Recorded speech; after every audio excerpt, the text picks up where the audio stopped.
and get to Pittsburgh here one day. A rehabbing Pittsburgh Pirates reliever has had mixed results thus far on his rehab stint at AAA. On May 25th, the Pittsburgh Pirates placed reliever Chris Stratton on the 10-day injury list. Stratton had the IL with a side injury and is one of 23 Pirate players to hit the IL during the 2019 season. On Wednesday, Stratton started his rehab assignment with AAA Indianapolis. He made his second rehab outing for the Indians on Friday night. Thus far, Stratton has struggled. In his first rehab outing, Stratton allowed a solo home run, a single, did not issue a walk, and struck out a pair on 2 innings of work. He again pitched 2 innings on Friday night and allowed 5 hits. He issued a walk and he struck out 2 more. In these 2 innings of work, he allowed 3 runs, but 2 of them were unearned. Rehab stints, much like spring training, is less about results and more about getting work. And Stratton's main goal during his rehab stint is just to face live batting, knock off rust, make sure he is completely healthy, and work on anything else the Pirates may want him to improve. For these reasons, just getting Stratton on the mound and pitching is more important than the results. Prior to going on the IL, Stratton had pitched in 4 games for the Pirates after being acquired from the Los Angeles Angels of Anaheim. He posted a 5.40 ERA, 5.07 FIP, a 5.4% walk rate, and a 21.6% strikeout rate in 8 1/3 innings pitched for the Pirates. Most of the damage done against him, however, came in the final inning of a 3-inning outing against the Diamondbacks on May 15th. In the bottom of the 8th inning of this game, Stratton allowed both home runs he has given up in a Pirate uniform and 4 of the 5 runs he has allowed. When Stratton returns, which should be sooner rather than later, he will have the opportunity to earn a key spot in the Pirate bullpen. With the injuries to Keone Kela and Nick Birdie, as well as Richard Rodriguez imploding this season, the Pirates have spent the entire season looking for reliable relievers not named Felipe Vasquez, Kyle Crick, or Francisco Liriano. Due to this opportunity will be knocking for Stratton when he returns. Alright, let's head into our weekly awards. My player of the week goes to Starling Marte, a .355 average, 11 for 31, 3 home runs, and 8 RBIs. Marte has been fantastic as of late. Nothing but good things to say about Marte.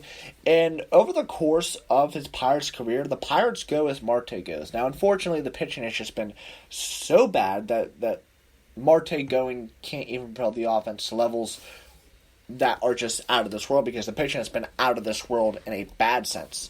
But overall, good week for Marte. Hopefully he continues to stay hot in that 3-hole. Pitch of the week goes to Michael Feliz in 4 innings pitched. He's had 3 games, recording 2 losses, no wins, 3 hits in those 4 innings, giving up 2 runs, all earned, striking out 1, walking 1, and striking out 5. That's good for a 4.50 ERA and a 1.00 WHIP. Now you may be wondering, Benson, why is Michael Feliz your pitcher of the week? Well, I'll tell you why. Michael Feliz has only given up 3 hits in those 4 innings. That's undeniably good. He's only walked 1 in his 4 innings. That's also good. Those 3 hits have turned into 2 runs, so yes, you could be saying, okay, he's getting hard contact with him, but he's striking out 5 guys in his 4 innings. That's elite stuff, and that's what we need. And really, he was better than anybody else the Pirates had this week. Therefore, pitch of the week goes to Michael Feliz. Rookie of the week goes to Brian Reynolds, a .440 average, 11 for 25, 3 RBIs. I mean, what more can you say about Brian Reynolds? And I continue to say this every week because it feels like every week Brian Reynolds is the rookie of the week. The Andrew McCutchen trade just keeps on looking better and better and better, whether it be Kyle Crick, now Brian Reynolds. The Giants messed up, and they messed up in a big way, giving the Pirates, who should really be an all-star right now, in Brian Reynolds. Glove of the week goes to Kevin Newman. 26 total chances, 19 assists, 7 putouts, 3 double plays, no errors. Kevin Newman continues to impress in all facets of his game. If it wasn't for Brian Reynolds, he'd be the rookie of the week. And you just gotta love what Newman has brought to the table since being given that second chance. He was given a chance to take the job and run with it late August, early September last year, and didn't. But after Eric Gonzalez went down, he has taken this spot and taken this chance, and he is now the leadoff hitter for this Pirates team and one of the better defenders in the league. Good stuff from Kevin Newman.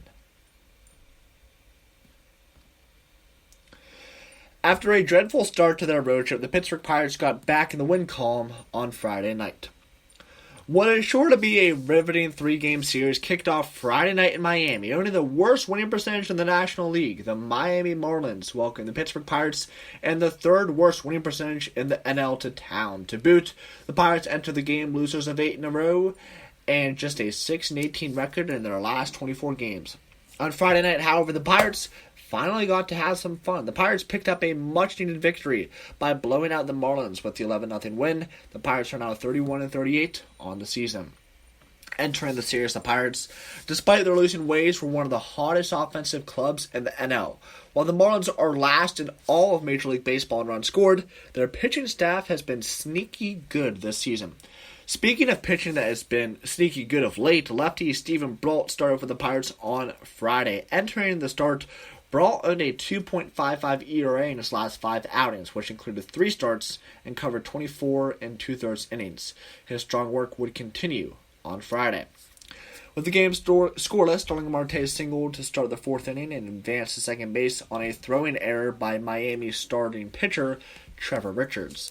With one out, Marte scored on a calm ran single to give the Pirates a 1-0 lead. After a Marlins error put runners on the corners with just 1 out, the Bucks had a good chance to add to their lead. However, Richards was able to get Elias Diaz to hit into an inning-ending 6-4-3 double play.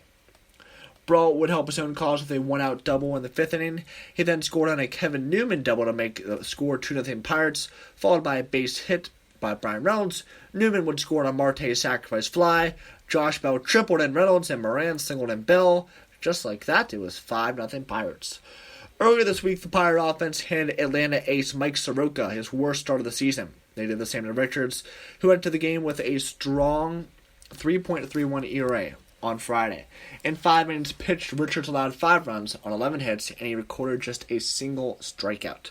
This start set a new season high in hits allowed for Richards, a new season low in strikeouts, and tied a season high in runs allowed.